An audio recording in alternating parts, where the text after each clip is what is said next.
Hello, this is Old School from What the Buck. Quick recap after the Eagles' victory today, 33-14 over the Buccaneers. Going into this game, not many people gave the Bucs a chance. The game was, in my opinion, a lot closer than the score shows. But then again, I'm a Bucs fan, so of course I'm going to see all the opportunities it could have been, and none of the ones that could have been for the Eagles, as I'm sure there were many of those on the field as well today. When I look at the takeaway that I have from this game, missed opportunities, I think, was what the broadcasting called out. That's true. Multiple times we're down in the red zone and come away with no points. A couple times going forward on 4th and short. One time Clayton drops the pass, one of multiple drops that he had today after calling out his quarterback last week. He then went and did what Mike Clayton seems to do quite regularly, which is drop the ball when we need him to catch the ball. And the other one was a 4th and less than probably a foot, a fumbled center exchange. Originally looked like it was going to be taken back by the Eagles for a touchdown. Was successfully challenged, ended up being the Eagles' ball. They subsequently took the ball down and scored anyway, but at least it wasn't quite as quick a pain. Now, Josh Johnson, there's some debate right now on the ESPN and the NFL.com site about whether he's a rookie or not. He's not a rookie. He was in the league last year. He was active for every game, but never sniffed the field. This is really his first game time pressure last week, and then this week I think Josh did an admirable job. Obviously, those 3 interceptions are a problem. The first pick, as we drove down to the red zone, he threw it outside of Sammy Strouder's hands. It was not tipped. Asante Samuel makes the pick. A couple more times on blitzes. One of them, Asante Samuel got again trying to go to Strouder on the same route. Samuel makes the pick. And then the last one, making a hot read to Mike Clayton on the out, doesn't step into the throw. The throw drifts out to the left-hand side, a nice pick. And I can't remember who actually got that one. I think it was Shelton. But at any rate, 3 interceptions, not what you need out of your quarterback. But generally speaking, as a Bucs fan, I thought Josh did pretty well against a pretty darn good defense today. He made good reads. He tried to get the ball to the spot where it should have been. The Eagles adjusted. Sean McDermott on their side schemed well to try and bait the quarterback into making some of those reads. Kellen Winslow had a good game for the Bucs. Finally kind of had his coming out party. He led all receivers with 9 catches, 102 yards, and 2 touchdowns. Could not get the running game untracked. Again, we really missed Jeff Fain in the middle. Sean Mahan did not have a very good game this week.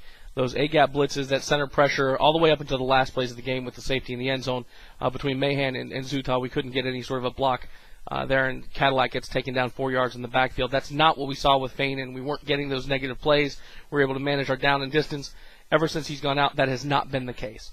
A lot of people are going to second-guess the 4th down aggressiveness. I don't have a problem with either of those plays. I don't think it's a knock against Shane Andrus, the new kicker. I think it's a matter of we're over. The offense was moving the ball fairly well. Raheem felt like we could get those conversions. And, in fact, on the one that we actually got to execute the play, didn't fumble the center quarterback snap exchange. It's a completion for a first down if Mike Clayton can catch like an NFL receiver is supposed to. So, not quite sure. To be honest, I'm not coming away from this upset. This is a rebuilding year. This year's going to suck ass for Bucs fans, guys. There's no other way around it. We're going to get beat all over the field. Now, it's funny. I saw boys over at Cat Crave Radio pounding their chest because they managed to eke out a victory over the Redskins. And now they're talking about coming down here and whipping us. Hey, you know what? We're equally bad teams, boys. So if you want to pound your chest, you better bring that shit down here because it's going to be on in Tampa. Just like the Redskins game was, this is a game that's very winnable. I think our defense is coming along well despite giving up some big plays today to Jeremy Maclin. I thought in general we got a number of 3 and outs. I haven't seen all of the stats yet, but McNabb had a great day, 264 yards, 3 touchdowns. He got the ball around the field pretty well. But as far as discipline, gap responsibility, and run fits, the defense stayed home. What we had was a situation where we wanted our safeties to be set up to make plays, Will Allen specifically, and Will Allen had the opportunity to make those plays and flat didn't get the job done, and that sucks. Will's a good player. He usually works out pretty hard, but he got victimized on a number of those plays today.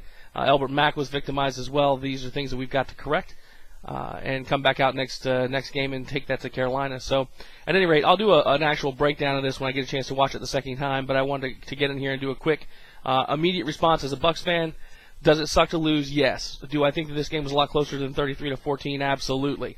Right, when you got a chance to go in there where we pull it to within 1 score, they bust out another one, and we moved down the field again. I mean, it went back and forth for quite some time, and I think Josh continues to get better. The weakness we have right now is our offensive line, and our defensive line was not able to get consistent pressure today either on those big plays. McNabb had 7 seconds in the pocket to throw the ball, which is just unacceptable, despite the fact that Jimmy Wilkerson managed to get, I think, 3 sacks on the day. We didn't see any activity, really, other than a couple of little spurts here and there from Gaines Adams or anyone else on the defensive line. So, anyway, we'll be doing the game breakdown Monday night, 7 o'clock at whatthebuck.net. Come on over and check it out. Jump in the chat room. And you Panthers fans, if you happen to be listening and you're one of the guys pounding your chest about that victory in Washington, then bring your ass over to the chat room because we got hat bets that go on with our boy Nick all the time. So it's going to be on in Tampa next week. See you guys soon.